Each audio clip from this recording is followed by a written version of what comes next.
outside, busy around here, but busy June. Used to be that May was busy and then June got to calm down, but not yet.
Time perfect.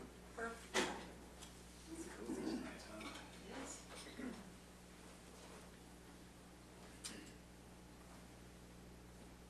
Is this modified or is this?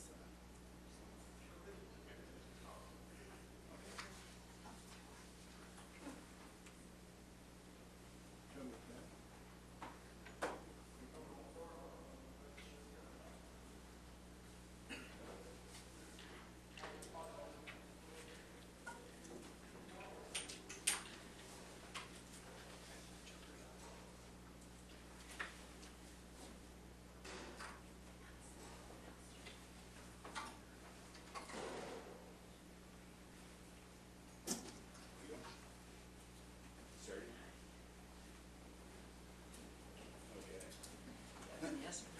I think that means we're on the air, right? Welcome to the public. It's good to have you here. We're outnumbered tonight. We only have 4 commissioners, but we have quorum. That's good. The handouts are over there. We also have speaker cards.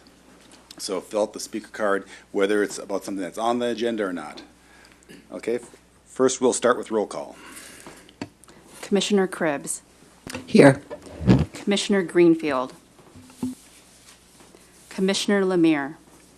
Here. Commissioner McCauley. Present. Commissioner McDougall. Commissioner Moss.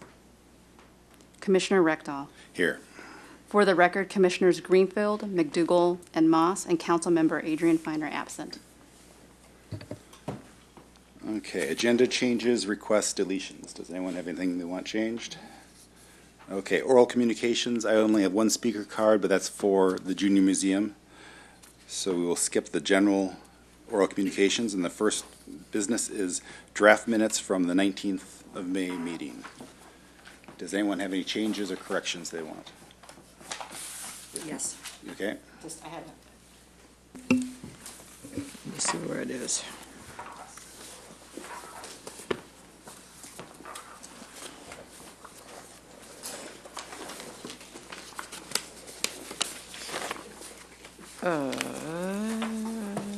Well, they're still in here, sorry.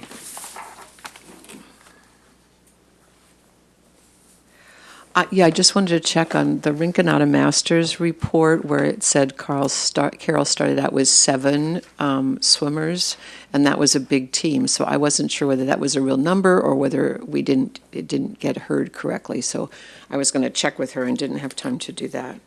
And then on page, so we will leave that as is. yep.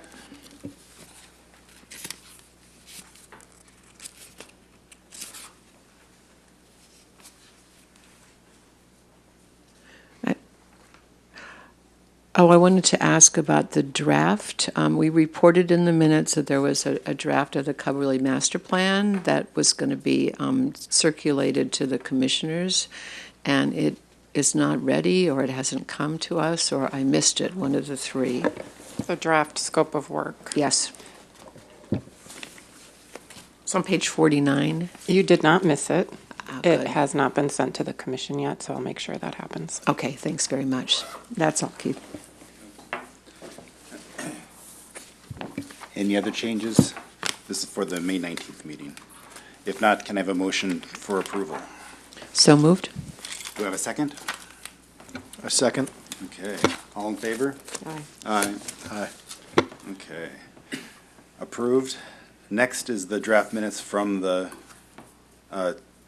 May 23rd meeting. I guess the previous one was the retreat. This is for the meeting for last month. Any changes or corrections on the 23rd of May? Okay. Do I have a motion? I move to approve the minutes for the 23rd of May. A second. Okay, all in favor? Aye. Aye. Okay, approved. Okay, now we get down to the real business. John Aiken and Raina, is it? Raina are here to talk about the Junior Museum. We have one speaker card that will be after their presentation. Okay, go ahead, it's all yours. Thank you, Chair, and hello, Commissioners. It's a lovely night out there. I'm here to provide an informational item, really an update on where we are with the Junior Museum and Zoo project. We have been to you now 3 times prior. This is the 4th time. And I'm going to go step back a little bit, and just because a couple of new commissioners, and I want to make sure that you understand a little bit about the Junior Museum and Zoo. And so I'm going to talk a little bit about what we do in the park, our mission, goals, existing conditions, what got us to where we are today, and then talk a little bit about the comments that came from the commission, what I'm coming back to really address, and then review with you where we are with the current design, and then take comments and questions. So the Junior Museum and Zoo's mission is to engage a child's curiosity in science and nature, and we do it through hands-on activities and encounters with live animals. We have a facility that stimulates children's natural curiosity and creativity because we design play-based learning environments with our own in-house design team and evaluate those, and it's really actually a fun place to work. We nurture passion and skills for learning in children in a number of different ways, including drop-in visitors as well as kids in school programs and open space field trips. And we provide a strong start for children. We have about 184,000 drop-in visits a year. That's actually a statistically relevant number. We just finished a count, and we were previously estimating at about 150,000 visits. So we actually we have more visitors than we thought. We provide access for all people and have a strong program for special needs children, including Super Family Sundays, where families can come when the museum is closed, with children with special needs, and touch boxes for disabled children that have sight impairment, and other kinds of programs that we're quite proud of. We also have an amazing science outreach program. In fact, most of my staff are teachers or educators that teach in the school district and in preschools. And we teach K through 5th grade science education, all of the science curriculum in about 60 schools on the peninsula this year. And this is the distribution of where those schools are on the peninsula. And we're located in Rinconada Park, which has got an amazing array of children's facilities that we have a strong relationship with. The Art Center, the libraries, the Children's Library, Children's Theater, all provide a strong start for children in Palo Alto. I think it's something we're all very proud of here. We do need to rebuild, though. We're overcrowded. We have, I think, 3 toilet fixtures for those 184,000 visits. We don't have enough storage for or prep space for our educational programs.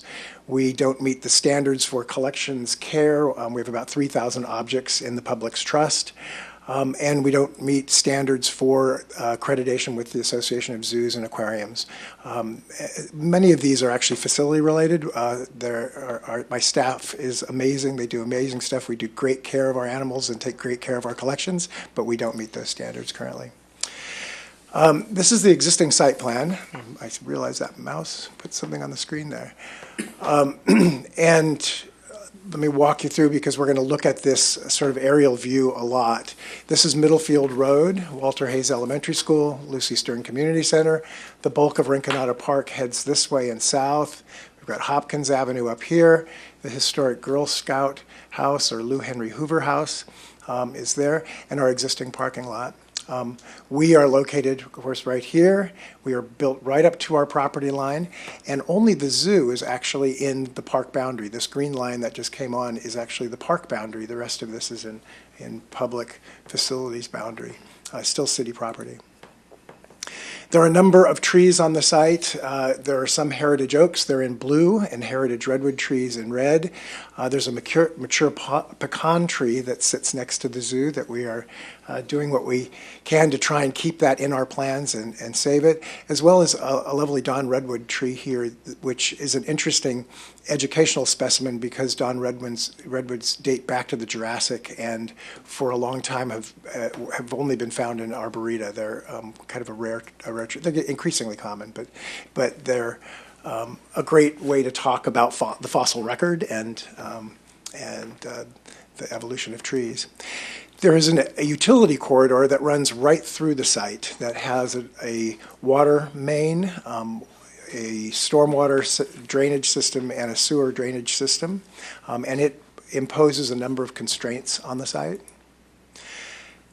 We have an existing parking lot that has kind of a confusing arrangement for cars to navigate. It's two entrances off of Middlefield and one on Hopkins.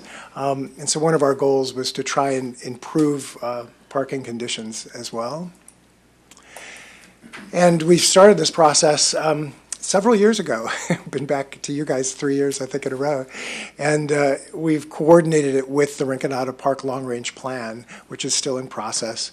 And our footprint here on the Rinconada Long Range Plan, I'll mention a couple of times because it was what we thought was our first boundary, but we've retracted from that at this point. This is just a close-up area of it that shows that ultimately the long-range plan calls for new pavement to connect to Lucy Stern Community Center through here, reuniting two playgrounds together at this end of the park and with a restroom, and having all of that happen ideally at the same time the renovation of the Junior Museum and Zoo takes place. But that is not in the scope of what I'm talking about tonight, because what I'm talking about tonight is privately funded through gifts from the community. So when we came to you, we heard loud and clear that you wanted us to minimize buildings in the park, minimize expansion into the park in terms of development of park use for zoo use, preserve the large specimen trees to a maximum extent, to continue to maximize or preserve parking, to densify building footprint and reduce program square footage where we could. And since we first presented with you, this bar chart over here shows both the square footage of a building program and zoo program where we were then, and here's where we are today.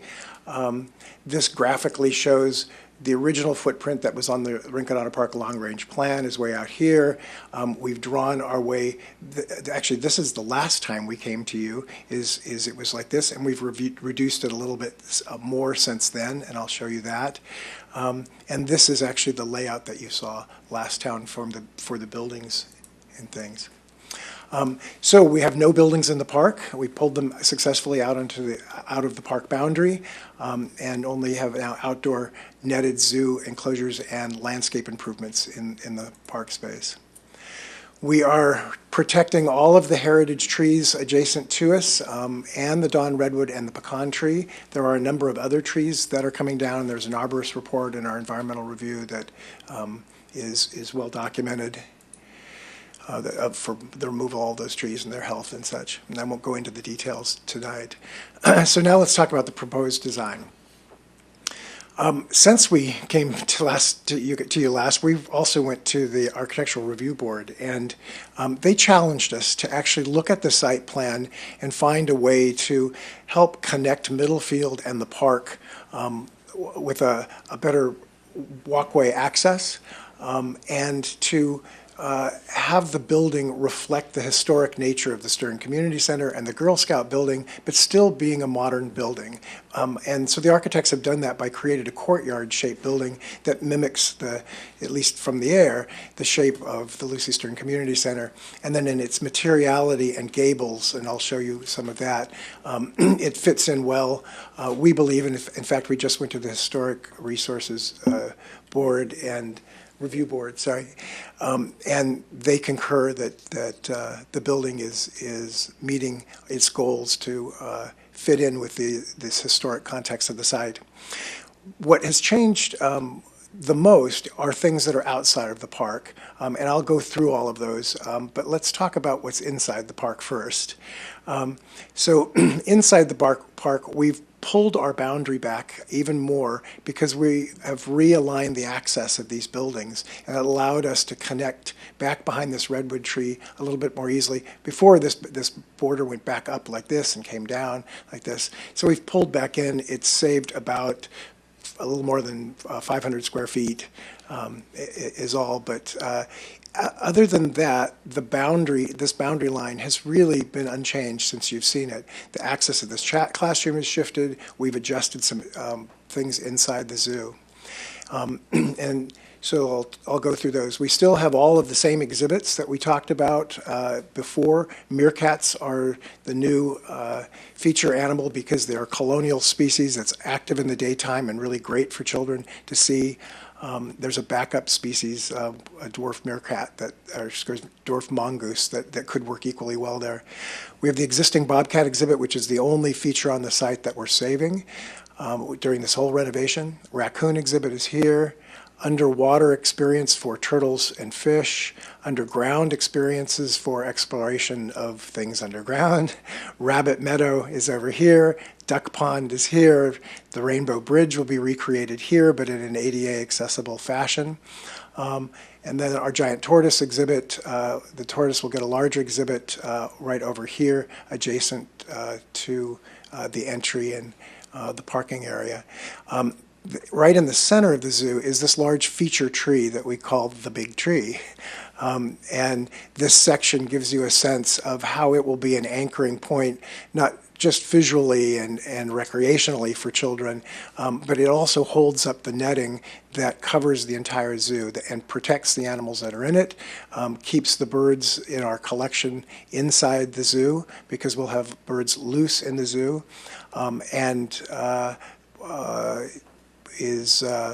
I forgot my other point. Then this area over here, which is really our largest expansion, where we're expanding in the park, if I were to draw a line through it, it's right through here. It's really the raccoon exhibit and this back-of-house area. This is not accessible for the public except during tours or zoo camps, things like that, but it's absolutely necessary to manage all of these animals. If a raccoon exhibit breaks down, I've got a place to hold raccoons. If the bobcat exhibit breaks down, I have a place to hold bobcats. The birds that are flying loose in here need to come in and out of enclosures every day so that if a bird is sick, we can trap it and manage its health. Animals that live inside the zoo in indoor facilities that are used for program animals, this is their outdoor recreation space, and so they'll be coming out on a daily basis. So there'll actually be a parade of animals in and out of this area. It's being used all the time. The eagle lives over here, the owls live over here, the hawk lives over here. So they're primarily education animals.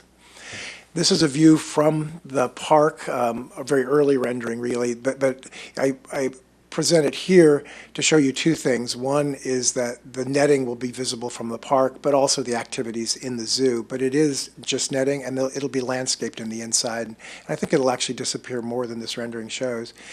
The other thing is we have a wall that's required by our permitting agencies that we are trying to make as soft and friendly as we can by using lithocrete, which is an earth-like color texture to the wall, as well as breaking up the massing of it by changing the materiality of it a little bit. Here we're showing seamed metal roofing in a couple of places.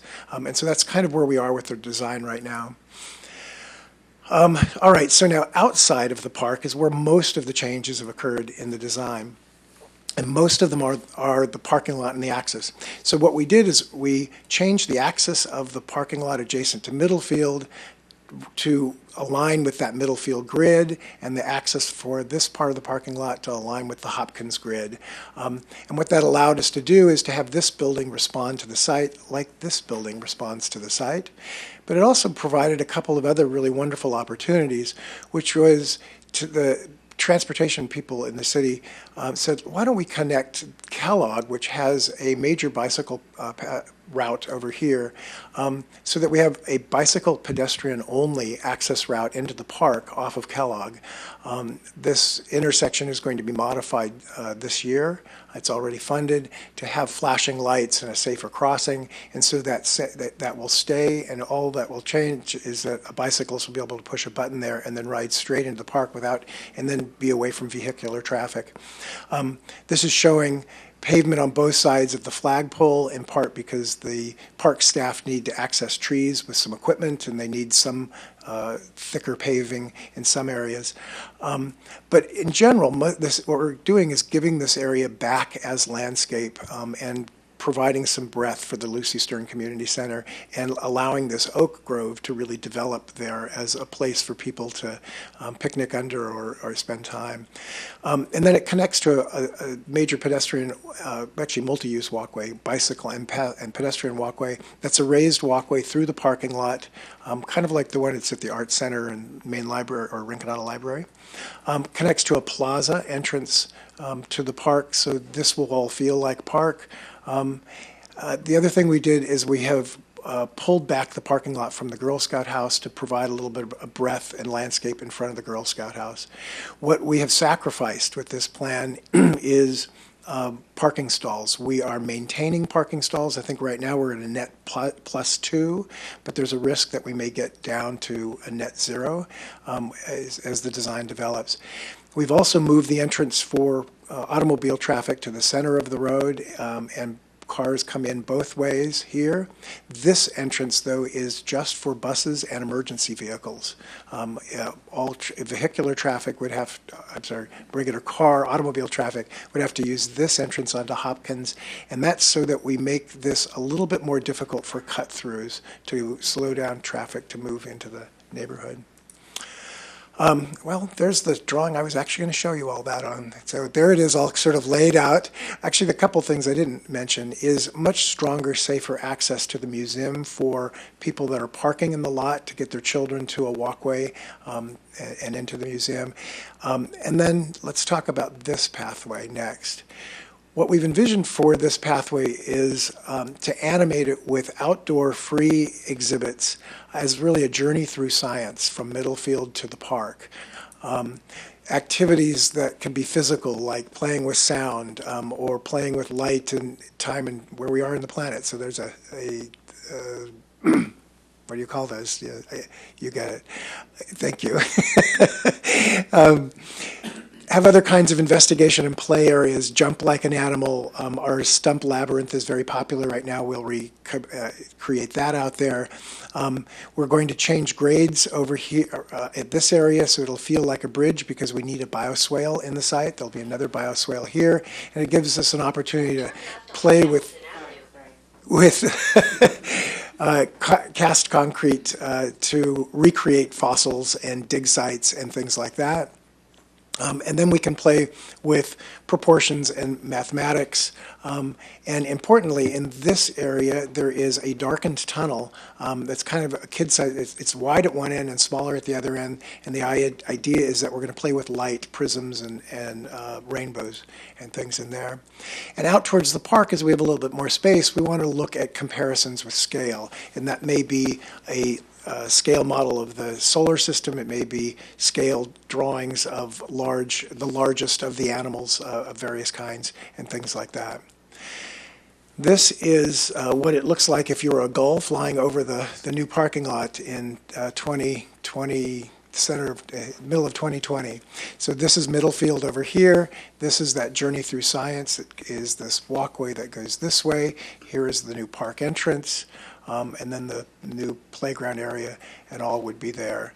The building now is a gabled building to fit better with the historic structures. I'll show you some more elevations, and this is from the parking lot. You can see the height of the netted enclosure behind, which one of the advantages of preserving all of these trees is that those will all be behind trees when it's developed.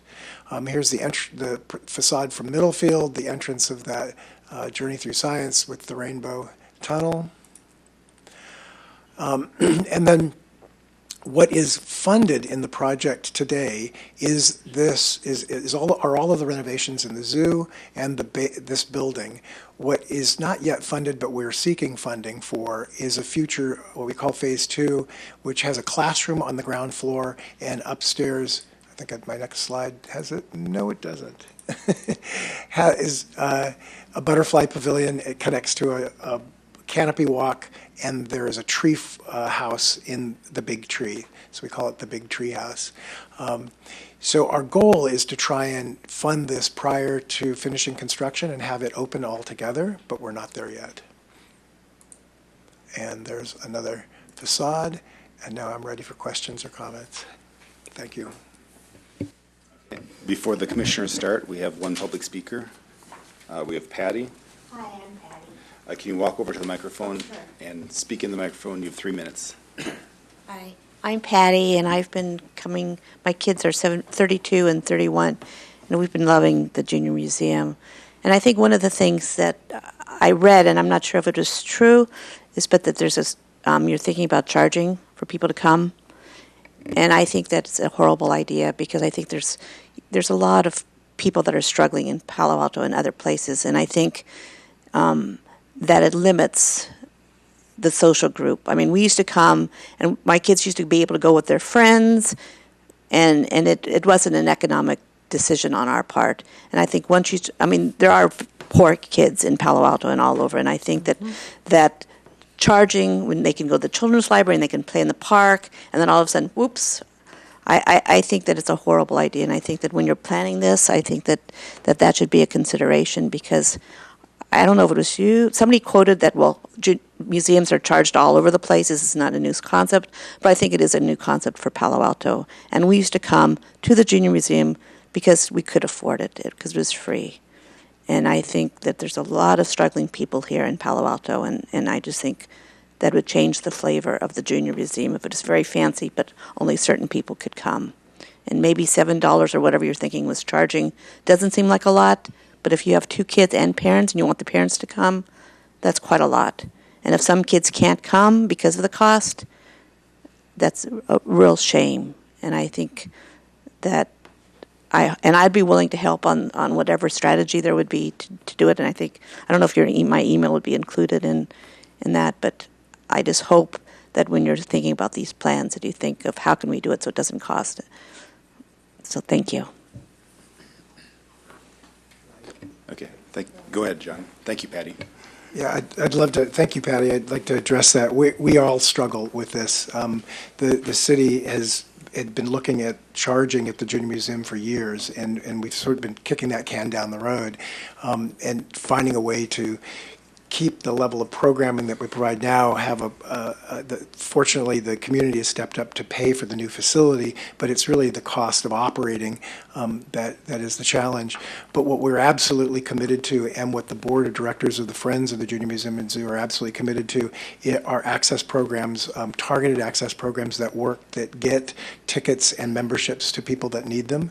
In fact, we're working with First Five right now to develop access programs for families in Santa Clara County, and because we see this coming and we need to be prepared for it. And so we hear you, and we're going to try and do everything we can to make this work for everyone. Okay, thank you. Okay, commissioners. Jeff, do you want to start? Appreciate all your hard work, and this is a very valuable part of our community. And to see the improvements is really amazing. And it's also great to see the partnership with the community in terms of the donations that were given, and I know some real big donors stepped in, and it shows the fabric of our community. And so I think we're very, very lucky for that. And so again, appreciate your hard work. I too would share Patty's concern of charging, and really think that that's, the more barriers to entry you put, it's tough. So any solutions, or how we think about that, and how we think about access, and how we think about different types of annual passes and price points, I think is going to be very important, because there is something to where, for example, I have a young son, and we live close to there, and sometimes we'll just pop into the museum because we're over at Rinconada Park playing. And so if it's $5, maybe, even though $5 isn't a lot, am I thinking twice about that? But maybe it then is really publicizing the affordability of a season pass, and then talking about how that is supporting the parks, and maybe it's a dual pass to support something else. I have no idea, but really any ideas for that I think would be wonderful. But the design looks amazing, and it looks like a real upgrade to what is there, and I think that's tremendous. Ann, do you have any questions or comments? I just have a couple of comments, and without reiterating everything Jeff said, I certainly appreciate that. You've done a really wonderful job and taken all of everybody's comments into to bear and everything. So thank you very much for that. This is an incredible institution, as everybody knows, and we want to see it continue. So I wasn't going to say anything about pricing, but now I want to, and to really encourage all of us to work together to see how we can keep the museum free, and how we can raise the money through an endowment or something, as people are raising money, so that everybody feels like they can come and just happen to drop in. So I would really love to see that. When are you getting started? So what's the timeline? Maybe I could just say something. So I'm Raina Halpern, and I oversee the arts and sciences for the city, and the JMZ is part of that. And I just wanted to say, John has done a really phenomenal job as the director of the JMZ. I also want to just call out some of the other people who are really involved in this, because it does take a village. And first and foremost, as you said, Jeff, it's really our friends of the JMZ group who've gone out and raised this $25 million. And, we've worked with them for many decades, and, they exist to support the JMZ. It's a really phenomenal mission that they have that we're really grateful for. And so their work here has just been absolutely key. There would be no building happening without them. The architects, CAW Architects, have been really incredible, and Vance Brown, the construction company that Friends has hired, has been really incredible and donated huge amounts of staff times towards this. And then in the city itself, we have not just the Community Services Department, of which JMZ is a part, but we have the city manager's office, we have public works, we have planning, we have the attorney's office. It's just a huge effort. So when you ask when will it be done, which was your or when we'll be starting, we're hoping to break ground in about a year from now. If everything goes really well, it might be a year and a half, but we're working really hard to make it happen as soon as it can. So sometime between 1 and 1.5 years from right now is our best guesstimation. Well, thank you for mentioning all of the people who have contributed so much. That's really great. Had another, like, a technical question. You pulled back out of the park and lost some square footage. Is that going to affect any of the programming that you can do? It did limit some of the experiences in the zoo. Originally, there was a building in the zoo that allowed us to use the deck of that building and to really create an up and under sort of experience. But because we've got such a good design team, we have a design team out of Bainbridge Island that is reputed to be the best design team in the world, and they have found ways to kind of still create that experience without having to have that deck. So I think that was one of the limitations. And just square footage, because the Americans with Disabilities Act and providing access in general for people requires more space than it did in 1969 when the zoo was originally built. Everything expands and sort of spreads out. And so I think there was a loss of one exhibit, one animal exhibit in that. And so, but I still think it's a strong program and a strong design. And it's Studio Hanson Roberts is the zoo designer. Thank you. And then my last question is just the animals. When you are moving to Cubberley, how do you move the animals to Cubberley?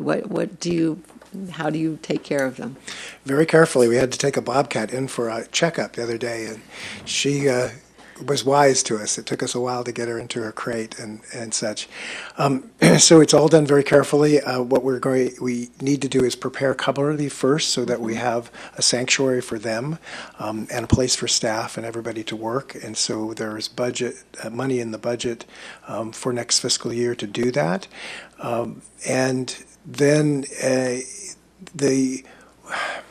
the animals will be well cared for, but not in a situation where they can be seen, and so they'll really be sheltered there. And so all of that area for pathways and things like that we'll give up, and allows us to have a much smaller space.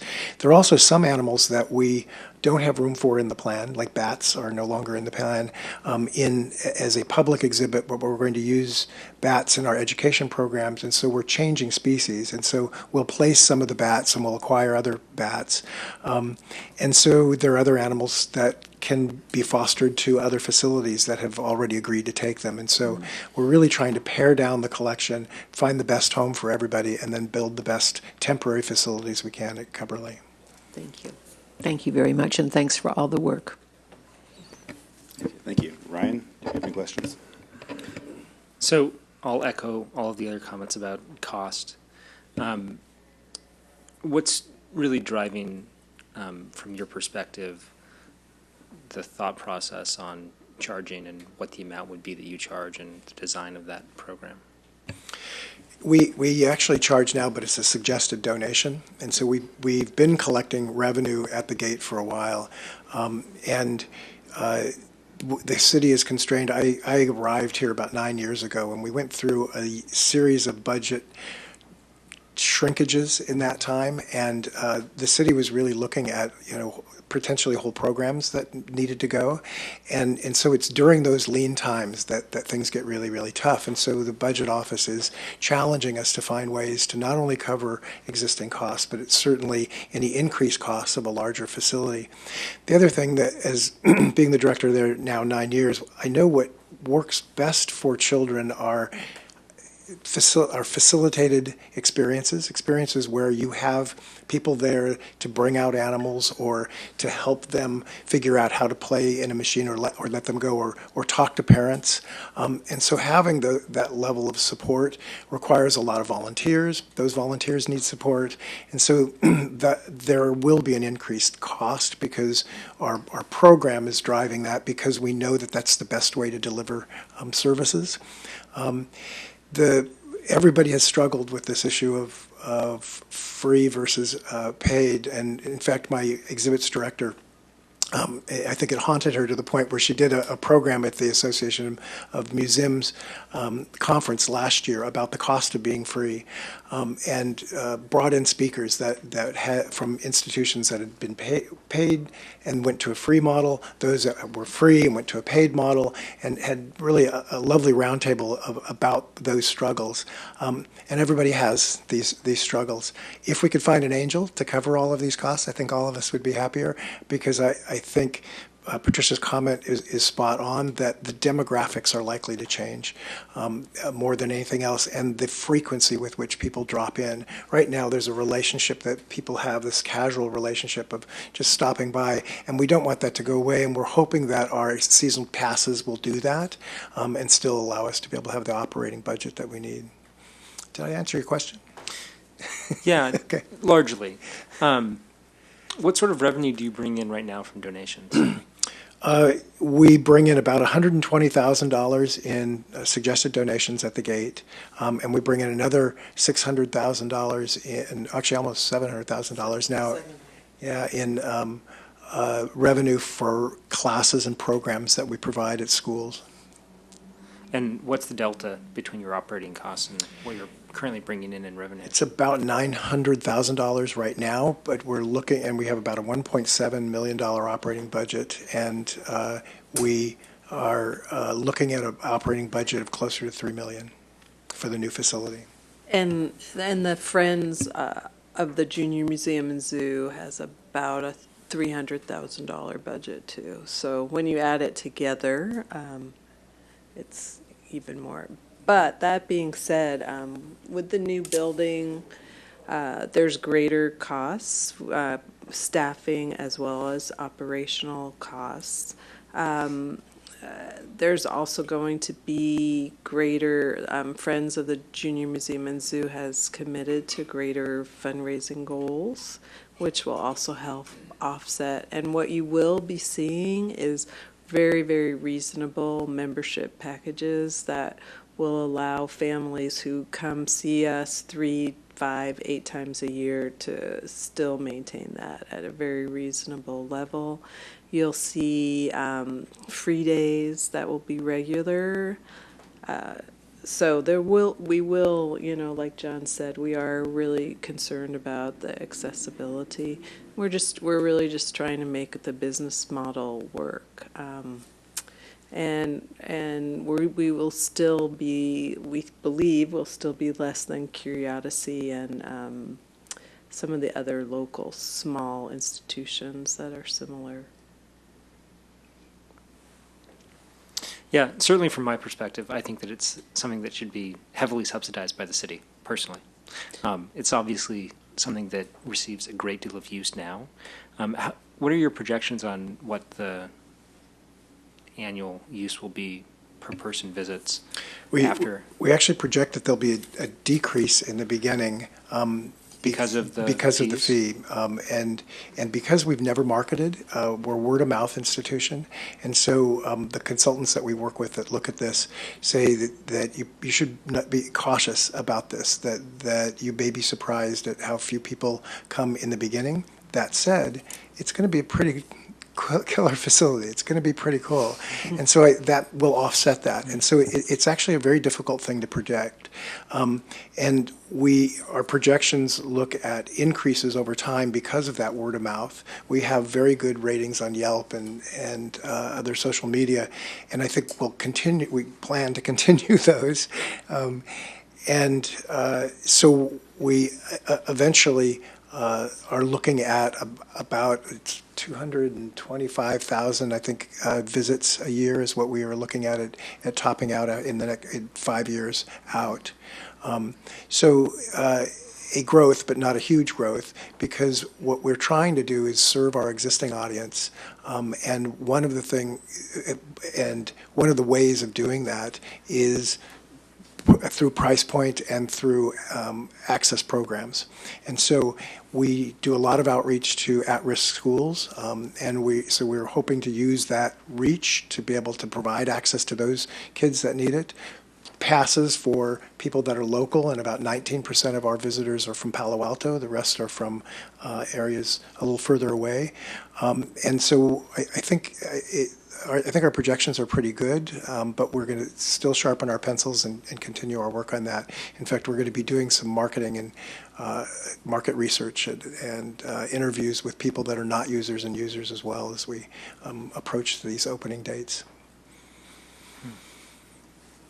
It's a little bit scary to think that you have this beautiful new facility and that you would see a drop-off because of implementation of fees.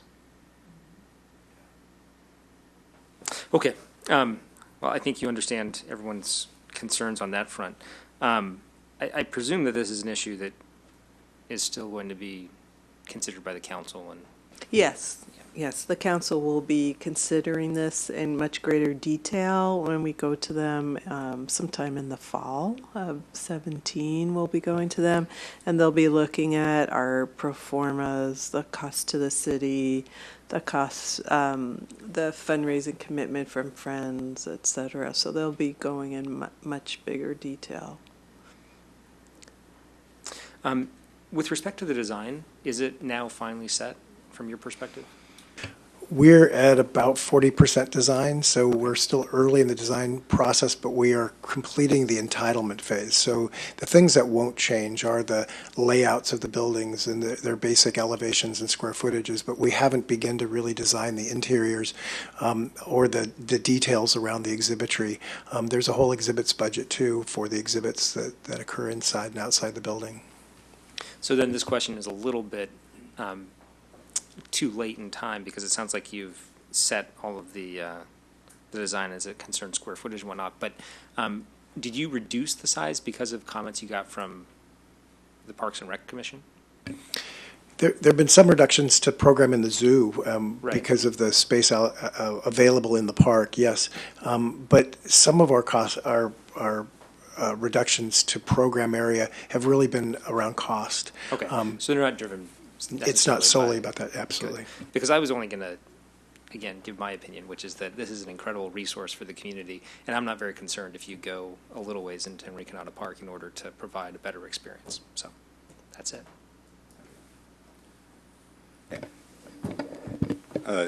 I'm really torn about this because, first of all, I love the Junior Museum. It's a wonderful facility. My kids loved it. We spent a lot of time there.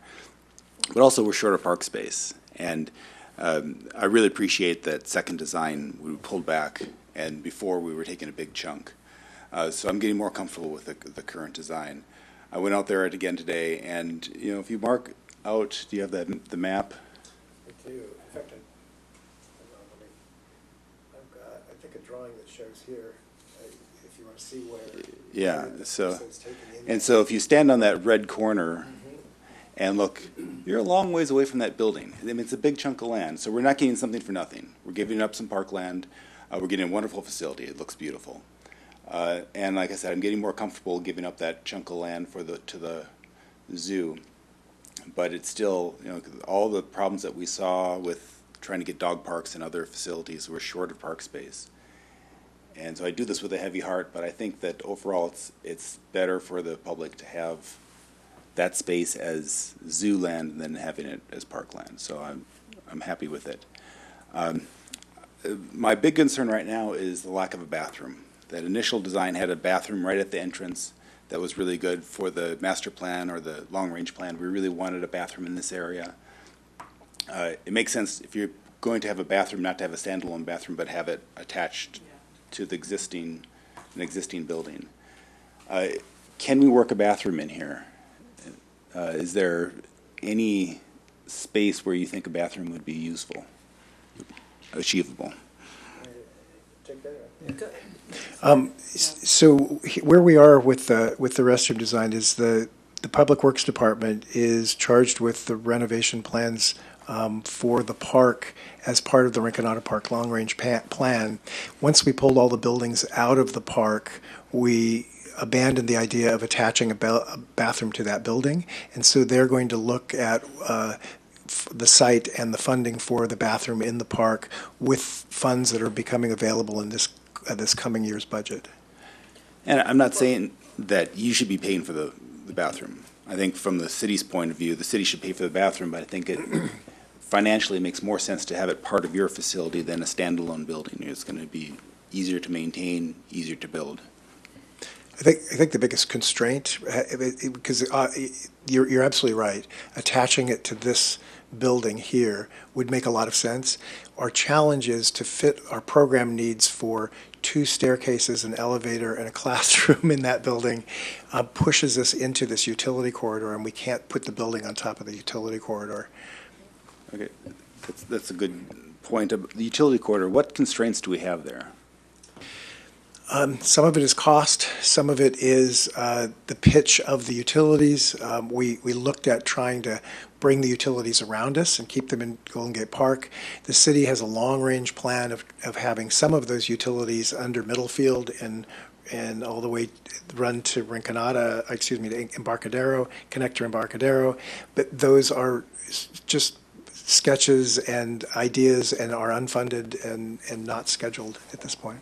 So what can we do on that utility corridor and what can't we? What are our constraints? We can do landscape improvements, but we cannot do buildings or significant structures. Yeah. So these walls that are put up are not considered significant enough? Correct. There is about $3 million worth of work in that proposed Loosen the Zoo. And so to go in and tear up that to replace utilities would be enormously problematic and costly.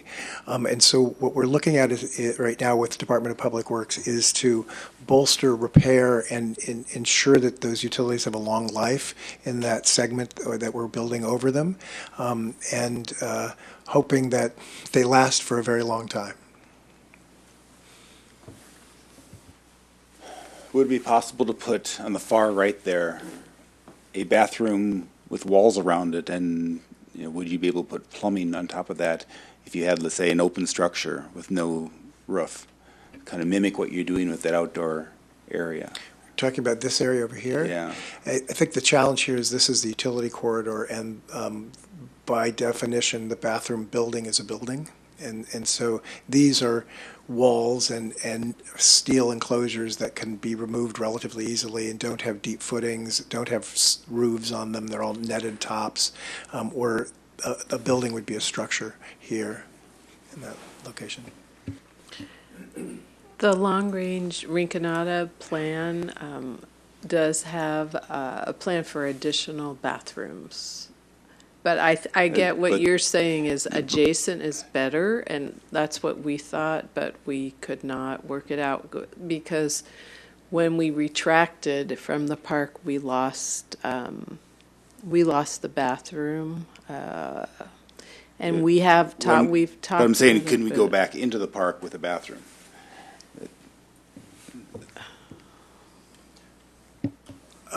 Potentially, I think if it were put it adjacent to the facility, this area would make sense. The utility corridor actually ends here. We were just trying to save these 2 mature trees. Yeah. And, right by the classroom there, you pulled back a little, you said. What was the reason for that again? It was really the alignment of the building. Because we changed the grid of the parking lot, this grid now goes this way, and this grid goes this way, where the parking lot was on a different grid, and the building actually aligned this up and down like this, and so it went like that, and it poked right up against this tree almost.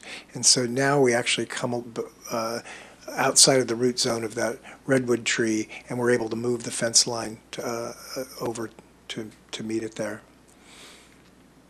It was one of our challenge, actually, was how we were going to be able to put that fence in with that root zone of the redwood tree. And we don't have a lot of space here. That plaza right now is fairly narrow. Yes. I mean, it's comfortable the way it's designed now, but I don't think you could want to shrink that down very much. Okay. We talked about the season passes and things like that. Are we considering reciprocity programs with other zoos around the area? Yes. The Friends of the Junior Museum and Zoo have a membership program now, and in the past they've offered reciprocity programs, and so I assume that we would take that on. It's common practice in membership programs. Okay. We have the bobcat and raccoons. If we were starting from scratch, would we have bobcats and raccoons in there? I asked that same question. Because children are up during the day, and some of these are nocturnal animals. But what I have learned is that raccoons, in particular, are a very strong teaching tool for children, in part because they're rescued animals that we're caring for, and so it's about ethics and caring for animals. And they're animals that kids can see in their own backyard, and they have stories about them, and their grandparents and their parents have stories about them. And so my teachers and my staff have convinced me that raccoons actually make great children's zoo animals. Bobcats we have in part because of our teaching in the open space preserves and a need for kids to recognize a bobcat versus a mountain lion. There are other ways that we can convey that information, and I think there may be a day that we look at whether or not there are other species that could live in that bobcat exhibit. Our bobcats are getting old. We've lost one, and the other one is still healthy, but is aging. There are also a lot of conservation programs that the Association of Zoos and Aquariums manage, and there's some very endangered cats that they need breeding space for. And so we might look at a species where we're actually doing something for a species that doesn't exist here, that we can be a safety net for. Would they be smaller animals? Because the bobcat just doesn't seem to have a lot of room there. The cats I'm thinking of are actually fishing cats, and they are smaller. But what we do with this enclosure is provide as much vertical space as we can and enrichment. And they have an area behind the scenes that you don't see that is also available to them all night long as well. Happy Hollow has a fishing cat, and it walks around its pen and looks stir crazy, and it's kind of sad. I'm not sure, is that common? The fishing cats we had at San Francisco Zoo were not big pacers and stuff, but we also had fishing ability for them to fish and a lot of enrichment. They're diurnal animals is one of the things that makes them more interesting is they're just active in the daytime.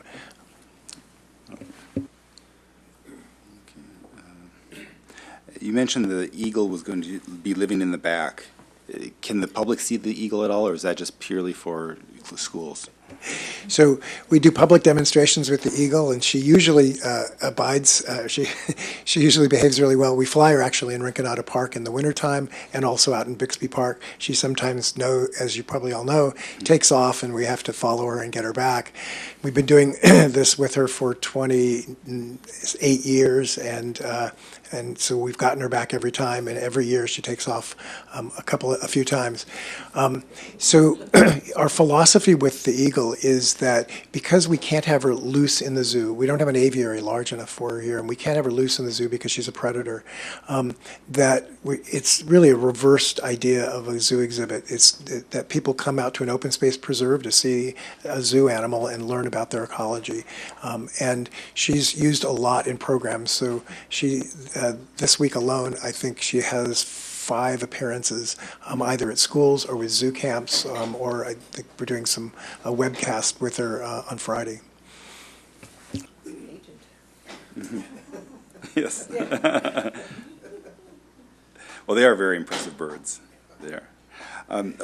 Back to finances. You mentioned right now you ask for donations. Do you have an idea what percentage of people actually give that donation, and how many people walk through without paying? Yeah, we do. We've done a lot of polling, and we've found that I'm not going to be able to remember the numbers off the top of my head, but we do know how many people give. It's about 80%, but they give less than what we're asking for. And they don't necessarily give every time because they're repeat visitors. And we notice that donations tend to go up in the holidays. We are also very crowded in the holidays, but I think people are also feeling more generous. So the data is a little skewed. What does the city give you right now? What's the budget that the city donates to the? So the city budget. General fund allocation for the Junior Museum and Zoo is about 1.7 million. Okay. So, yeah, for our staff and our operations. The Junior Museum actually earns income through its education programs of about $700,000. So that's an offset. But the general fund allocation's about 1.7. So you're saying the general fund gives you 1.7, but then you get additional donations of 700K. Those stack on top of each other. Revenue of 700, but the city doesn't, the revenue comes to the general fund and the expense comes from the general fund, so it's not exactly correlated. It's essentially 1 million that the general fund contributes to this. The net is Oh, essentially, but, yeah. so when you get, if schools pay you to do programs, then that goes to the general fund. Right. Okay, It doesn't okay. go to the JMZ, the revenue. But we calculate that, we calculate the net cost at about $1 million. And actually, just to complete that equation, a number of those fees for those programs are actually raised by the board and paid to offset the city costs to do programming in East Palo Alto and in schools in Santa Clara County that are at risk. Yeah. So with the new zoo, your costs are going to go up. Yes, quite significantly. And how are you going to close that? Is it just you relying on more donations and the paying at the? So all three, we're working on a scenario that will go before the council that counts on revenue that increases, donations through friends that increases, and then also an increase from the general fund as well. Okay, very good. That's all my questions. Like I said, it's a great facility. We're looking forward to it. And even though I don't like giving up park space, I think this is a good use of it. My big concern still is the bathroom. I think that the staff and the Junior Museum really need to talk and figure out what is the best place for a bathroom in that part of the park. And is it attached to your museum or is it somewhere else? I think we need to have that done before we start construction, before we finalize the design, or it's going to be too late. So Okay. we're really happy that you're pleased with the project. We're very excited about it, and we are planning on coming back to you this summer for approval of the Parks Improvement Ordinance. And Could Go I ahead. just ask, So you're going to start we're going to start in a year? and maybe a little bit longer, and then how long does it take for the construction, and when is the ribbon cutting and the grand opening? We haven't set a ribbon cutting date yet because there's too many things in flux right now. The construction duration is really only 18 months, but we're planning a 2-year stay offsite at Cubberley Community Center because we need 3 to 6 months to get exhibitry in, animals settled, staff trained, and so then we'll start soft openings. So that's about 2020? Yes. Okay. Thank you. thank you. Okay, so we move on to the next topic, which is same cast of characters. We're going to be talking about the exterior interpretive exhibit projects at the Bayland Nature Center. And this is John Aiken again. I also oversee interpretation in the open space preserves. And as you all know, we have recently completed some capital improvements to the Baylands Nature Center, and this project has really kind of grown out of that. We are planning, what we did is we have some funding to redo the interpretive signage on the deck of the Lucy Evans Nature Center. And we thought, why don't we step back a little bit and look at some other things?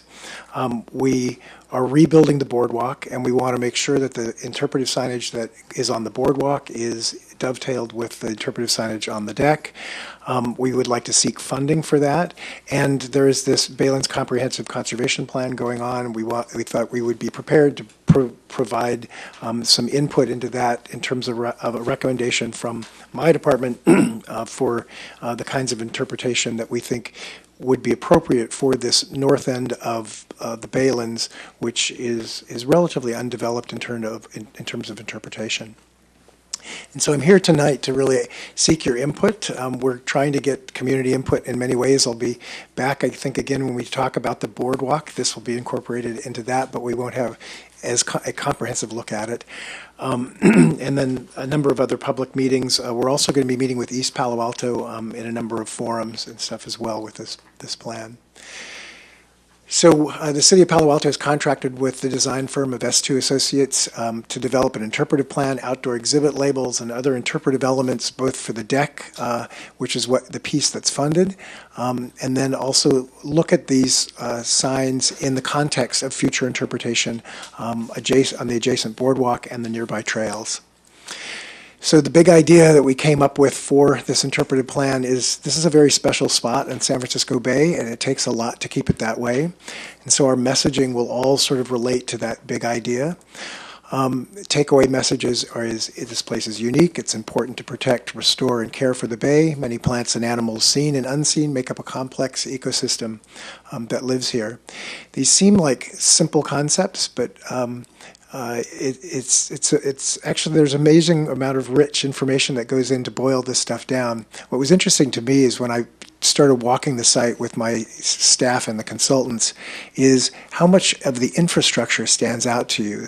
The way that we move electricity around the bay, the way we harvest salt out of the bay, the development along the bay and the lack of development in the bay. And there are a lot of stories that really are above and beyond the sort of basic ecological functions that are out there, but they relate to this idea of preservation and protection. So we came up with 5 signage types. I'm going to go through them all right here. So we'll use that same slide and we'll pull up some other images with them. So the content signage, educational signage, and highlight signage. Content signage are built into the railings of the boardwalk. We're trying to minimize space. We're trying to make these no bigger than 9 inches high and have illustrations and graphics in 2 languages. Those will relate then to education signage, which is really labels for some of the plant species that our interpreters call out along the walkways, so that we can train other interpreters to do that, and people can do it on their own, but it'll call out some of the plant species here and there. Those are very small labels. They're mostly vertical on the posts or elsewhere. But the whole idea is they're very low profile. And then highlight signage. There are other kinds of things that we need to tell people, like this is the Bay Trail, or this is the way out, or the restrooms over there. We're trying to incorporate into this, all of these signages, not just 2 languages and simple text, but tactile and other ways of engaging people with messages, because not everyone can see, and some people are more tactile learners than visual learners. And so we're going to incorporate illustrations and 3-dimensional objects and sculpture where we can to tell a story. And we think that will engage people a little better. It comes with a risk. The risk is that somebody goes out with a hammer and knocks it off. But these things are being done in places all over the world all the time. It's important to have a budget to replace and repair them, but it's most important to make them very durable from the very beginning. And one of the unique positions that I have from the Junior Museum and Zoo's perspective is I have a staff that design and do things that kids are attacking all day long. And I think we're pretty good at designing things that are more or less bulletproof.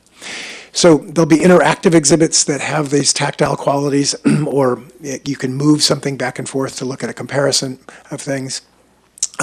There may be cross sections of the marsh that we can build into the railways, and then simple things that just remind people of the organisms that are out there, like bronze sculptures sitting on a bench or on a post or climbing up the side of something, because there is a lot. I'm surprised when we did the creative ecology. A lot of people were surprised that there are sharks and bat rays out in the baylands. It was an eye-opener. And then there's another level of interpretation that we are calling public art, but it still is interpretation. It's still interactive, and it still engages people in the phenomena on the site, but it does so with a much higher budget and a different process. And that process is governed by the Arts Commission and the Public Art Program. Excuse me. And we would engage artists to work with scientists to help us express and engage people there. And we've just got a couple of areas where we've done that. So let's talk about what's funded already. That's the Lucy Evans Nature Center in the background. So this is a plan of the deck. What's funded are all of these interpretive elements on the deck, and it's a mixture of content signage, educational signage, highlight signage, interactives, and there's no public art on that. And this costs about $50,000 is what this contract with S2 Associates is valued at, and that includes this design process, and then the design, the completion of all of these graphics, the acquisition of all of the illustrations and the drawings, the fabrication of bronze elements that are fabricated in, and that's what these things cost when they're well done. What's not funded, but I'm in the process of seeking funds for, are trail side elements that would connect the Lucy Evans Nature Center with Cooley Landing Education Center. This concept arose when we looked at the trails. We thought, okay, where do these trails go? And oh my goodness, it goes right to another interpretive center where we are doing a lot of educational programming in the schools already. Wouldn't it be great to connect these communities? And so we're looking at that and then extending that trail all the way to the water trail there at its southern end. This is our, yeah, go ahead.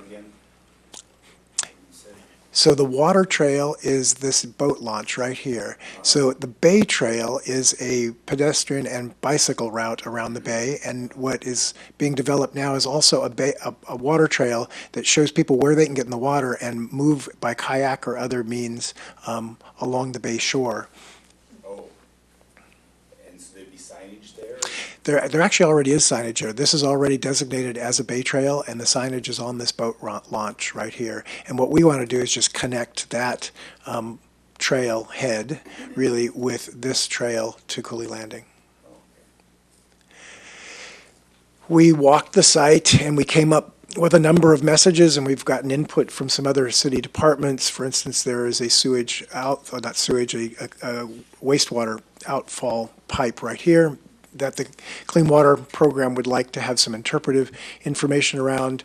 There are a lot of obvious things that pop up when you walk on those trails, both biologically and in terms of the infrastructure that's out there. This may be oversigned right now. I think there's a lot of concepts here. I think by the time we actually take this and get a lot of input, I think this is going to be a little bit of a simpler layout than what it seems here. But this is really just kind of a content map is really what it is. It's not necessarily a location for each sign. It's just a content map on the trail. The other content mapping that we did that's getting a little bit more site-specific because we're in a design effort for replacing the boardwalk are locations along the boardwalk for interpretive signage. Currently, the boardwalk has two bump outs, one right here, one right there, and then a bulb at the end that have benches for people and had signage at one time. What we're talking about is increasing the number of bump outs. One here, one, well, where all these arrows are, I don't have to go through them. But we've chosen them for reasons that are specific to the site. This is a channel that drains this pond area here that has a number of biological features we can talk about. This is a great spot to look at massive areas of pickleweed that make this marsh so special because it has never been developed, and this ecosystem is at it as a climax ecosystem has been there for a long time. It's also a great place to look at this infrastructure of electricity that comes into our electrical grid and answer some questions about what that's all about. This is a great place to see one of the largest channels that drains the marsh in here, and also one of the best places to see Ridgway's rail and a number of other organisms that come up in there, including seals occasionally. This is an interesting area to talk about how the shoreline is developed. You can see flotsam and jetsam that's coming up and the change of vegetation that occurs there, and probably is a really great place to talk about climate change because as sea level rise changes the bay.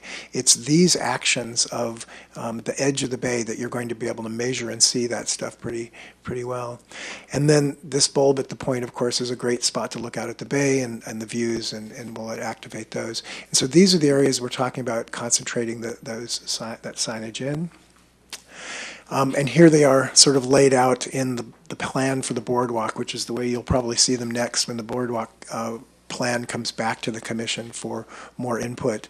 And in fact, we'll probably by then actually have some elevations of what these signs might look like at those locations.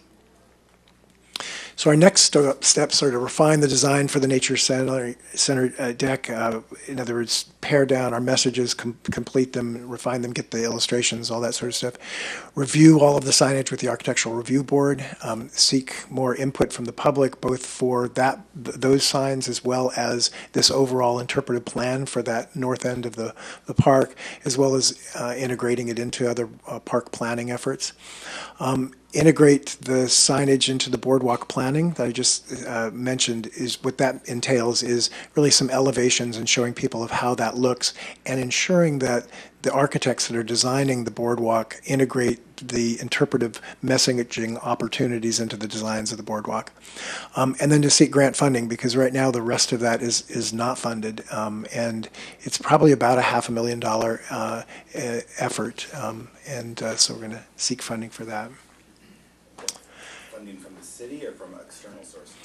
Right now I'm looking at external sources, really state of California grants. And does East Palo Alto work with you to seek funding as well for Cooley Art? We're working closely with East Palo Alto, and they have not offered funding yet, but I think linking the two interpretive centers gives us a stronger case in these competitive grants. Their Cooley Landing Education Center was largely funded by the state of California, and the state's very proud of that, and so we'll use that as an opportunity.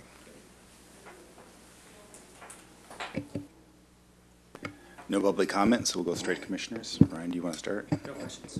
Okay. Yeah. So I just would like to comment. I'd just like to compliment you on the presentation. I read through all of the different facts, and all of that was really terrific. I learned a lot, and I think it's going to be wonderful when it gets done. So hopefully we can find a lot of grants and get it all completed. So thank you very much for that. It was good. Quick question, what typically the lifetime of signs out there at the Baylands, and how long do things last with the different, I guess, I don't know if the salt has an impact or with the design? It depends on what they're made of. Modern graphics, or some of the most durable modern graphics, are made of embedded resin, digital output that's embedded in resin and then fastened onto a very durable surface. But everything gets graffiti coated, and everything gets abused in various ways. And so we're looking at resin embedded graphics and these bronze elements as our solution out there. But we're one of the reasons I'm seeking state funding is I'm hoping that the city will pick up the costs of the maintenance and repair and replacement of these things, because we need to plan for that. And additionally, I do like the idea of the public art and the interpretation with that. I think that's a great interaction and intersection of that for our public spaces. There's so much going on in public art that's really is public artists as scientists and environmentalists. This is just really ripe for it.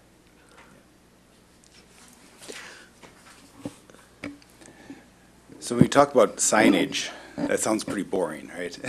And boring is bad. I think you've done some really nice things in here. The interactive elements, the tactile, I think it's really good. That I really love. I love the art. I think it's a nice change of pace instead of just having boring signs. The one thing that I didn't like when I went through here and looked at it was I don't think that we're stretching the people enough. I mean, nowadays, kids learn in elementary school what I learned in high school. I mean, AP biology is beyond college biology. So I think we can really stretch this, and a lot of the stuff here was really basic, and you need some basic stuff because not everybody's going to be a high schooler. But if a high schooler who's had AP biology goes out there and sees something that he's studied, some points, some important examples of things he studied, that really reinforces that learning that he did in high school. So I really want to stretch and have at least one bullet on every chart that really stretches the people. And I was up at Cal Academy, and there was a young girl there who was reading a sign and didn't understand something and was pulling up Wikipedia on her phone and was talking to her brother about what that bullet meant. And she stretched herself because that sign was not dumbed down. So really make a big effort to have some bullets there that really maybe be above a lot of people, but it will stretch people too. I think that's a good goal to go for. Cooley, you mentioned. I'd asked this earlier, and Darren didn't know. Are we going to extend that walkway all the way to Cooley? The dirt part at the very end? Right, so the trail is there now, but yeah, as you say, it's unimproved. There are dirt portions and there are paved portions. The paved portion ends right here, and the Bay Trail goes into a residential neighborhood and out this way. There is no funding right now to pave this, but there is also a jurisdictional challenge. This, I think, my cursor's on the property right now. This property owner has allowed us to have that trail improvement there, but we don't have an easement. But our real estate department is in the process of procuring that easement. And after that easement's been procured, then we would be able to look at those improvements. What we're hoping is that the signage could go forward without all of the trail improvements, because you can still hike and bike on that. It's a good hard surface. It's not paved, but it's a good hard surface. It's muddy in the winter, though. It does, yeah. The land just to the right of that, that's Palo Alto land. It's just we That's don't right. want to Pal- the habitat. Yeah, Palo Alto owns all the way up to here. This is all Palo Alto's marsh, yeah. So we all own that. Cooley Landing is East Palo Alto, is a bulb out here, and then actually this is Menlo Park, out there. So a collision of jurisdictions right at the end of the trail. And counties. In counties, yeah. Yeah, so the Cooley landing is gorgeous, and I really like the idea of linking the two, because they really are not that far apart. Yeah. It's very walkable, and a bike, it's really easy. So I like the idea of having signage. I won't worry about over signage. Okay. Budgets usually take care of that. And I would reach for the sky, because especially with young kids, when we would be hiking, they would run to the next sign. Microphone, please. On. Oh, sorry. Thank you very much. Sorry. I'm sorry. Yeah, so don't worry about over signage. It looks a lot when you have the dots on the map, but as the foot walks, there's a lot of space between all those signs. If you have points that you want to make that are relevant, you should put them down. So that's all I have. Any follow-up questions that commissioners? Okay. We look forward to this. So now you said going forward, they will actually be proposing these signs, and then will that come back to us, or that's just going through the other commissions? So we'll circle back with you when we, both with the boardwalk plan, because the signage interpretation is going to be part of that, and I can come back and give you an update on the interpretive planning for the deck signage, which is funded. But I think we probably won't come back with this trail program until it's funded. We're going to cast our net and see if we can find some funding for that. Okay, that sounds like a very good plan. Great. Thank you. We appreciate the work. We're looking forward to this. Okay. That's great. Yeah, thank you very much, both of you. Okay. Next business is aquatics program update. Rob or Kristen's going to give the update. Correct. I'm Kristen O'Kane, Community Services. Rob is in the council chambers right now, so I'll give a brief update. I don't think it will even be 15 minutes. But as you know, we presented the contract with Team Sheeper to operate the aquatics program in Rinconada Pool. That was presented to council on June 19th, and that was approved by council. The piece that is not complete yet is the contract between Team Sheeper and the Rinconada Masters. That is still in negotiation. It's close. There's a few points left that they're working on, but it is close. And the contract between Team Sheeper and PASA is completed, so they've agreed on that. So we're really close, and the pool will be under Team Sheeper's operation beginning August 14th. And that will run through December 2018. August 14th.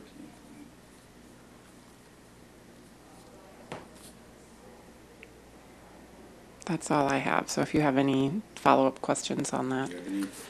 I don't really have anything to add except for I think that the city staff is getting quite close, and it's certainly taking some time. So thank you for all the work you're doing on that, and I think we'll just have to wait and see what happens. So. Okay, but what happens if the contract is not signed by August 14th? Is there some point at which Masters has to stop using the pool, or is there, we'll cross that bridge when we come to it? I think we're hoping that doesn't happen. Okay. Yeah, I think we're confident that won't happen. Until then, Masters is continuing to use the pool during their regular timeframes and lanes. So that's continuing. And if for some reason there wasn't a contract between Team Sheeper and Rinconada Masters by August 14th, I think we'd have to regroup and discuss that at that time. Okay, that sounds reasonable. What are the outstanding negotiation points? I'm not intimately involved in the negotiations. They're really between Team Sheeper and Rinconada Masters, and city staff is sort of helping to facilitate that. So I'm not entirely clear on what those remaining points are. I could get that information to you if you're interested. Yeah, that'd be great. Okay.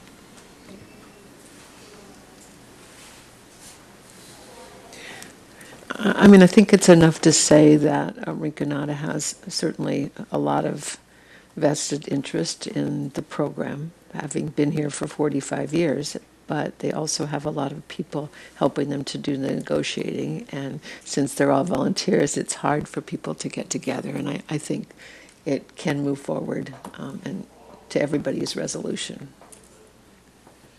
Yeah, I mean, I think the fact that the Masters is being offered something that's significantly below market, I would think that they would be taking us up on that, but we'll find out. You know, what the, I think that's very well said, yes. there are a lot of issues going on. Okay. Jeff, did you have any questions at all? Okay, we'll move on to the next, ad hoc committee updates. We do have the ad hoc list. I'm not sure if people have had a chance to review that.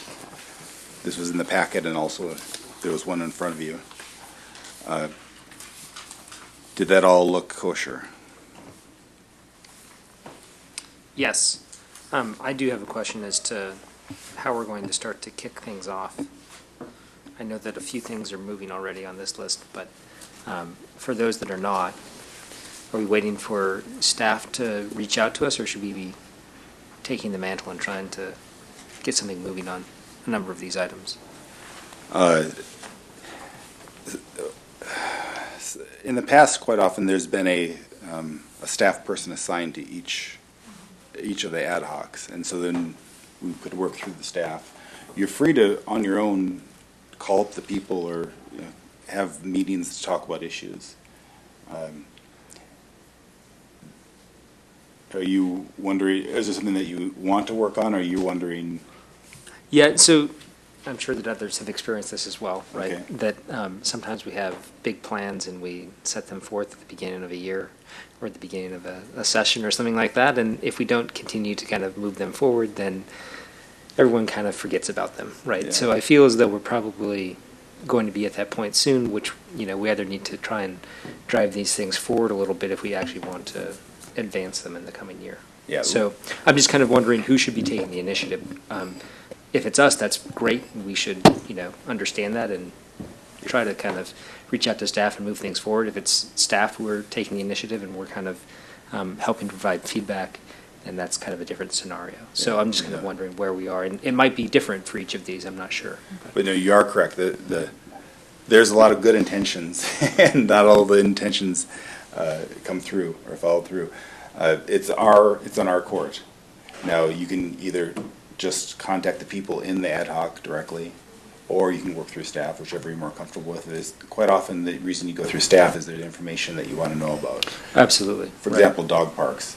We worked very closely with Darren on that just because there was a lot of issues that we didn't know the information ourselves, and we had to work with through the staff.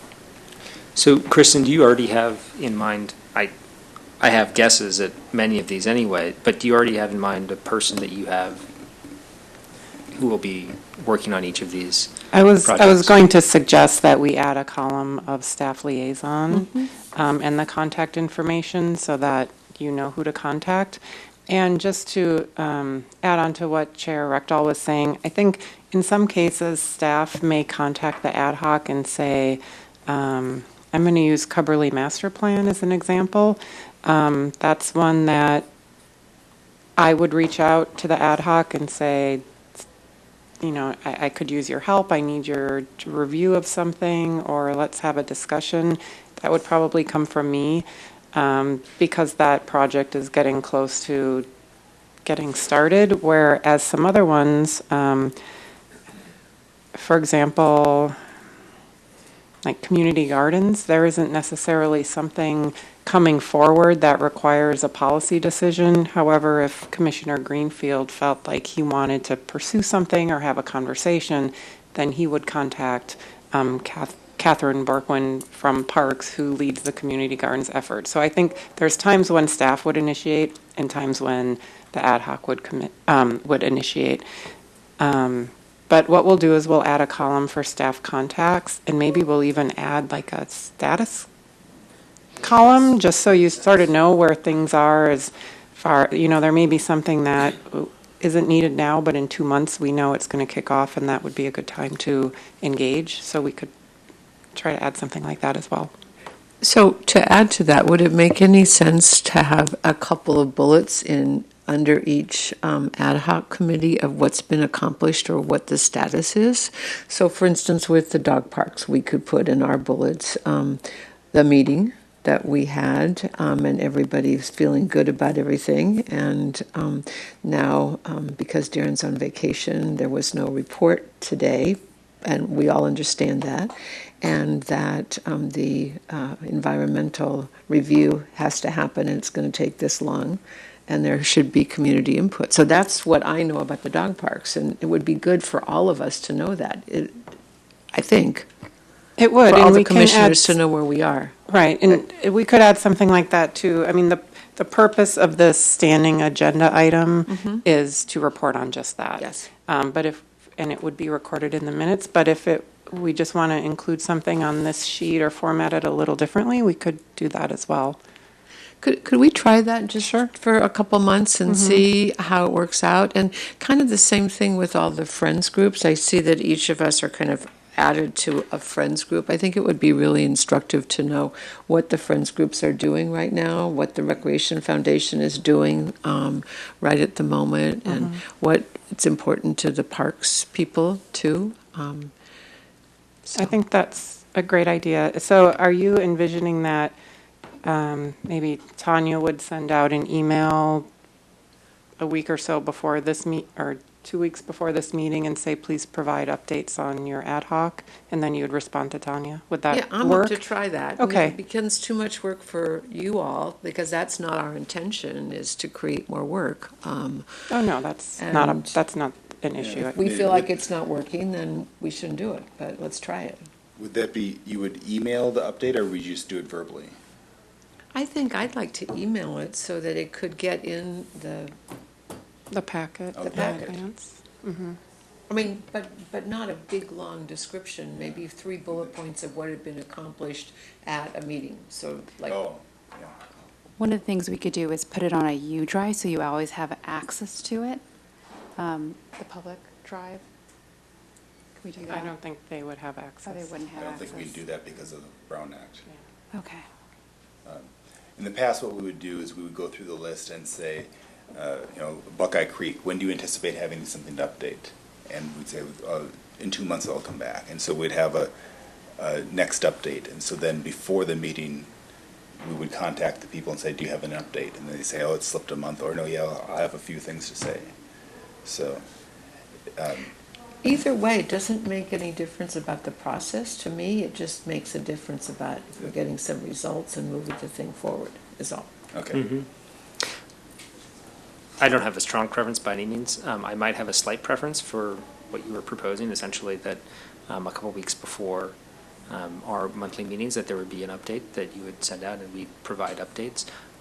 The only reason I might prefer that is because I think it would, cause us to be a little bit more diligent about making sure that we are moving things forward. I could definitely do that. Okay, great. Send a Well, let's try reminder. it anyhow, yeah. Yeah. I mean, we'll get people feedback. My only concern is that sometimes a verbal update is quicker than having to email and exchange, but let's give it a shot and see how people feel about that. Okay. So now ad hocs. Is there any ad hoc news? Has anyone met on ad hocs? Anne already provided the dog I did the park dogs. update. Yep. Okay. So I think there's going to be a park improvement ordinance proposal for us in, what's your scheduling For the, for the dog parks? For the dogs. oh,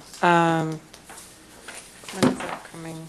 There's going to be an update next month for the commission, I think, about essentially the design. There's going to be an update next month for design. I'd have to, I don't know if Darren has a date yet in mind for coming back with a park improvement ordinance. Do you know? No, and is there supposed to be a community outreach Yeah, sometime in that'd the be- middle of that yeah. before the park improvement ordinance? Okay, fair enough. So I don't know. It'll become clear when Darren comes back.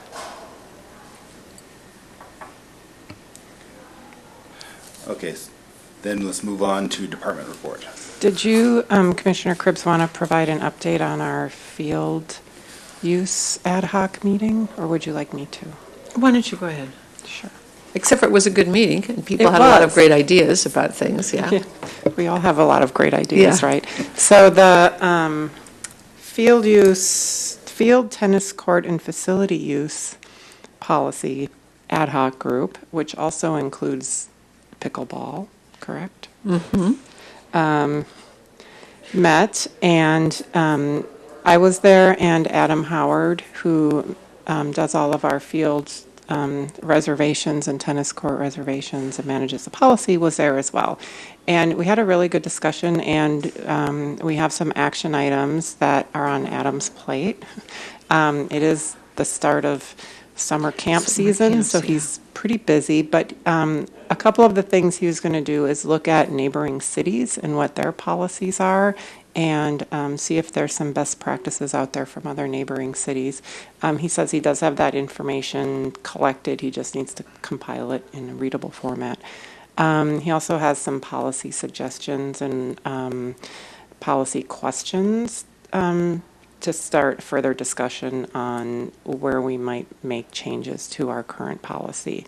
The next step then is to set up a focus group with the tennis court users, and that has not happened yet because we want to be able to articulately tell the tennis focus group what our proposal might be, or different scenarios for proposals. So we're not quite there yet, but that's sort of the progression of what's going to happen. And then once we meet with the tennis court focus group, we'll have a pickleball focus group. Right? So you're considering, Did that sound? Well, that sounds right. It turns out that the tennis people have an arrangement whereby if you're a member of the USTA, and I think I have the terminology right, you can make a reservation for a Palo Alto court if you're a Palo Alto resident, and then if you're not as well. And so if you follow that for pickleball, there isn't a corresponding policy there in pickleball, unless there is, and we don't know about it from the United Pickleball Association. So we're collecting information about that. So if you're a USTA member, you can make a reservation just for casual use? Yes, you For can. non-tournament use? I think it has to be tournament use, Really? I thought you could make a reservation on certain days. but I think it needs to be supported by the USTA. Oh, Like it needs to be a, I don't know what the right word is if it's sanctioned. guess or- research is Yeah, needed, yeah. sanctioned by, Yeah. yeah. Would we consider having reservations for either pickleball or tennis on some courts and then have other courts unreserved? Isn't that the concern, is that they want to have the ability to drop in use? yes. And we did talk about that, but nothing got resolved, nothing's resolved yet. Okay.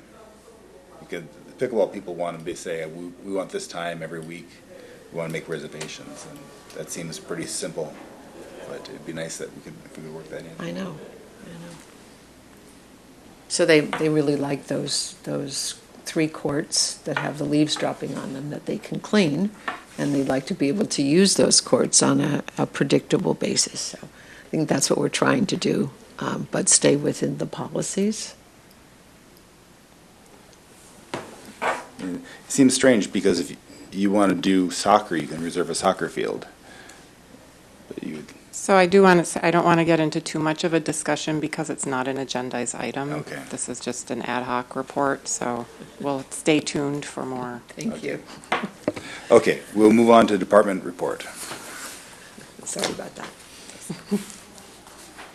Okay, I have a few things. I wanted to provide, you, Chair Rectal had requested some updates on the golf course RFB and the golf course construction.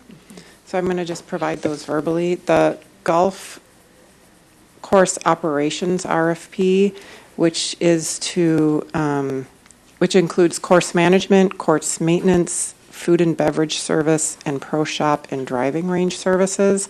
That RFP will include all of those, but somebody could come in and bid on one or all or a portion of it. The schedule for that, the tentative schedule for solicitation and selection of the RFP is to issue the RFP in July and start to negotiate with the selected vendor in November and have council approve awarding of the contract in December of this year. So that is our tentative schedule right now, And when would the golf course be ready to open? November. November. So that timing seems like it's off a little bit? The timing is off. The existing contracts are still in place. Oh. So it might not be necessarily ideal to, I see. think the ideal situation would be an open course and you would know who your vendors are going to be for the long term, but the timing just hasn't coincided that way. So we do have the existing contracts and they will continue to manage the Pro Shop and the Bay Cafe until we have, until the new contracts are in place. How long does existing contracts, how long do they go? I believe 6 months from the time the course opens. Okay. But is that true of the maintenance of the golf course too, and the management of the course? I believe so. Wow. Okay.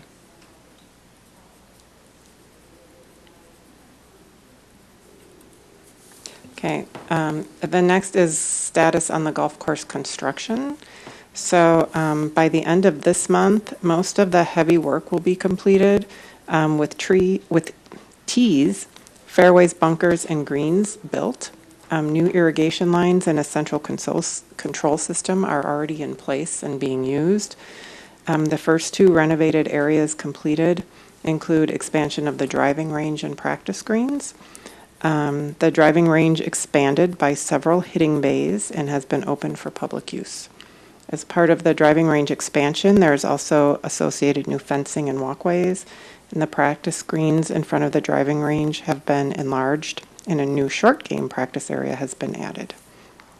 So now it's wait for the turf to grow, and we still expect to open in November for play.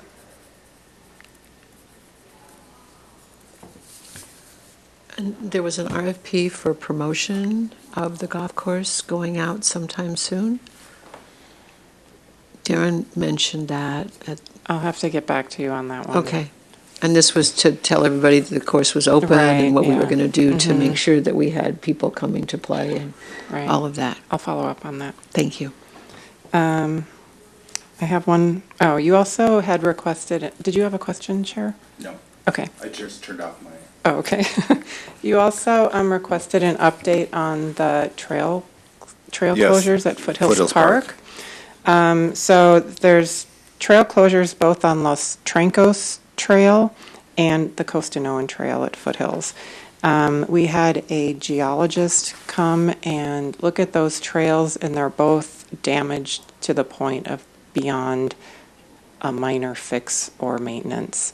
They both need a reroute of the trail, and so open space staff are working with, or talking with the Mid-Peninsula Open Space Trust, because they have done reroutes in the past to see what requirements are as far as permitting, any other concerns that we should be aware of. So we've been communicating with them. It's likely due to close proximity to Los Trancos Creek, we'll have to get some permits to do that.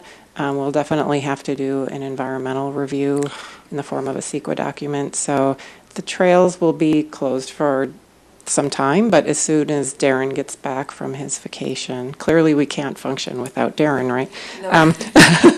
As soon as Darren gets back from vacation, he's going to start looking at the permitting process more closely. What's the name of the second trail, sorry? Costanoan. That's the one above Fern Loop. It Dig- connects, Connects Yeah. to Los Troncos. right? I mean, are we talking, months, years? What's the? I would say something between months and years. Okay. It's going to be more than a few months, but I'm hopeful it's not years that it'll be Okay. closed. Is it because of all the permits that need to be done? Is that what's? Likely the permits, but also just, making sure that we're rerouting the trail in a place that's going to be stable, and, ideally we wouldn't have this problem in the future. So we'll need some geologist help in ensuring that we're putting the trail in the right place, the permitting, budget. Is there any interim plan to provide access to those areas? For the Los Trancos Trail, there's really no alternative plan. And I don't think so for the Costanoan Trail either. Are you thinking like a temporary reroute, or? Well, potentially. I think you definitely should, give thought to what you might be able to do to allow people to still recreate in those areas to the extent it's safe. Well, that's the concern. That's- yeah. Right. I think anyone who's been on those trails knows that they've obviously had some issues. It's not like it was just this winter. Granted, this winter might have brought out some additional issues, but there's been erosion issues on those trails for a very long while. But if there are parts of those areas that trails could reach safely, then that might be something to think about as well. So the trails are, like the Los Trancos Trail, you can access in out and back. You just can't, the connection's not there, and it's beyond the realm of just maintenance. Yeah. Like it requires major work. So I think that there would be a major safety issue in allowing people to. Do you Go know on beyond these that. trails, are there just one spot on each trail, or are there multiple spots on the trails? I believe for the Los Trancos Trail, it's closed in one area.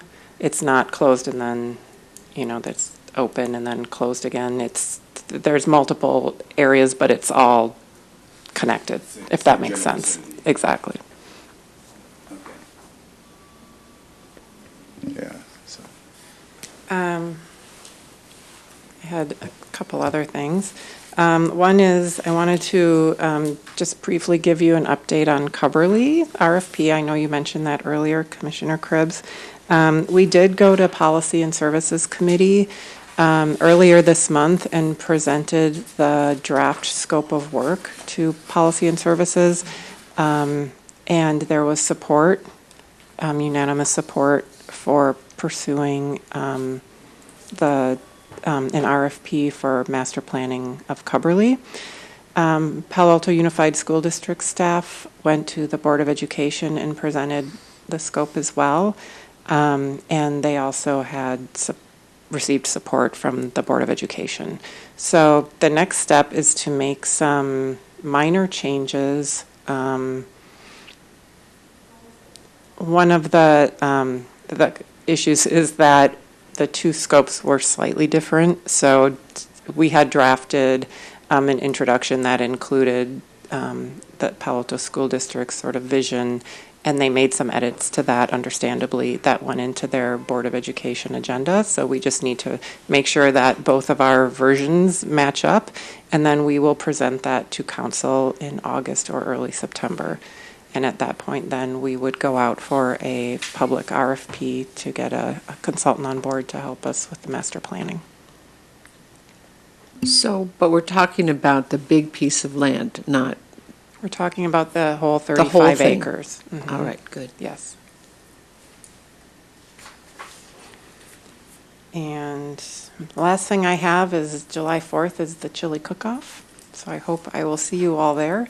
An exciting Palo Alto tradition, so It is. that's all I have. In the past, they've asked us to be judges. Are we still? You should have received an email asking if you wanted to be a judge. Oh, really? Okay. If you would still like to be a judge, But there's no space because they're full up. It's true. Oh, really? Yes, because I was at a Park and Recreation Foundation meeting, and I was told that there wasn't space this year. I had to wait. So maybe Okay. you could. Well, go in there. I actually have a conflict anyway, so I wouldn't. Would you like to be a judge, Commissioner Yes. Cribbs? Okay, Thank you. you're welcome. Okay, so next year, don't snooze if you're interested. That's right. Okay, comments and announcements? Anything?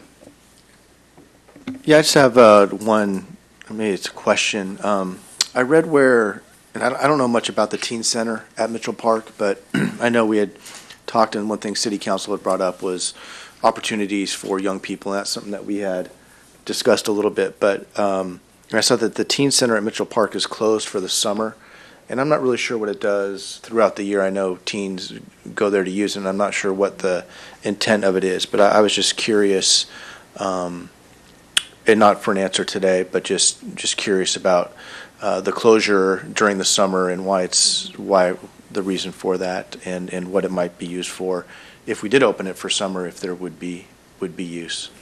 That's a great question, and I think we could probably, one of the reasons why we now have this calendar of future agenda topics is maybe we could find a future agenda where we could delve a little deeper into all of our youth and teen programs specifically, and to answer some of those questions. So is that something the commission would like? I know we did it last year, I think, or 2 years ago. I guess I haven't been here 2 years. Last year, we had a presentation on all our youth and teen programs, but we're happy to do that again.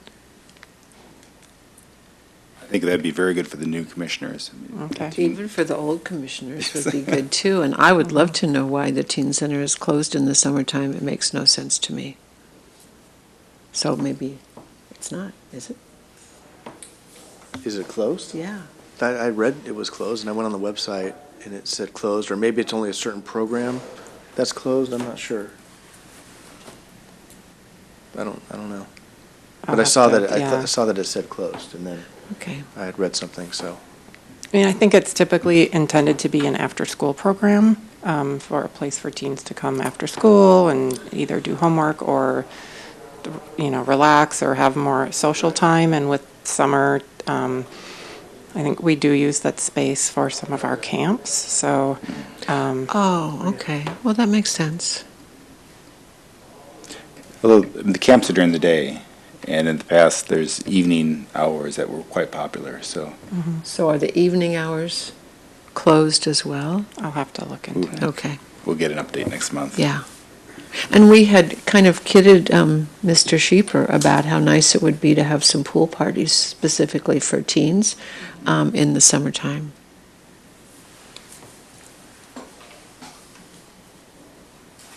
So did you want that on July's agenda? If possible. I don't think it'll take very long. Are you talking about the whole presentation or just answering the questions? Well, the whole presentation, I could provide email Oh, answer to the questions. that would be good. An email answer would be great. If we can fit it in on July, I mean, right now, if you look at July, there's 4 things, and none of them are fast. But let's see, if some one of those slips till August, then we'll put that in. Okay.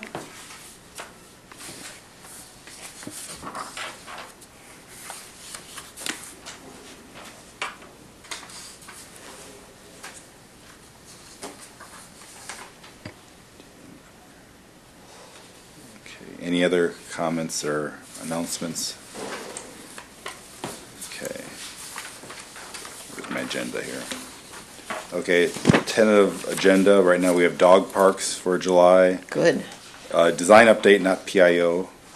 The Buckeye Creek will be an update. Parks Master Plan action, what is that? That will be recommending to the commission that the commission recommend council approve the master plan. Okay. That would be- Adopt the master plan. And so we just have to make a formal vote. That's going to be an Correct. action item. Okay. So that actually will not take that much time. I don't think we're going to have a discussion about, It won't, there'll be some minor changes only because we received comments from, through the CEQA process. We received comments, and we also received comments at our last meeting, or the last council meeting where we presented the Parks Master Plan. But what we'll do is just a brief summary of what those changes are. I don't think there's going to be anything so substantial that it would require too much discussion, but I'd still like to give a short presentation on what those changes are, so you're informed before you make that vote. okay. So maybe we do have time for teen programming in July. Well, you can look at the content. If you think that there's room for it, let's put it in earlier rather than later. Okay. Master Plan 101 pedestrian bicycle bridge, and then perhaps teen programming. Any other suggestions for things for July? Okay. And just some agenda items for future meetings that were requested by some other commissioners for August. We received a request to discuss park dedication and what activities might be prohibited if land is dedicated as parkland. So we'll need to do some research on that, and then we'll present that in August. And then September, I'm hoping to have a pickleball agenda item, as well as a discussion of the Community Services fee audit that was done by our city auditor. Oh, good. Okay. That's September? It's on the backside. Thank you. It's already there for you. Yeah. And if anyone has something they'd like to have a presentation on or more information, just let us know and we'll put it on this agenda. Well, so this might be the ad hoc's responsibility first, but I'm interested in some of the restraints for fund development and fundraising. We talked about that. We have that.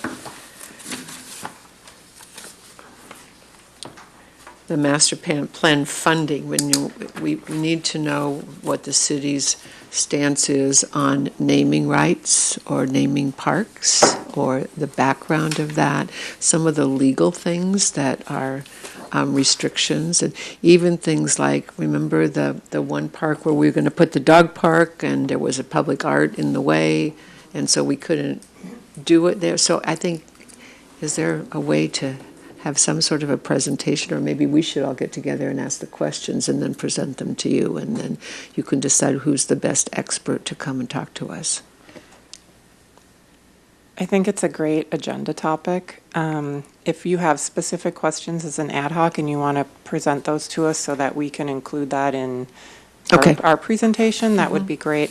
I wanted to add too that we're having a conversation with a consultant who has had experience in successful bond measures before, just to understand what's involved.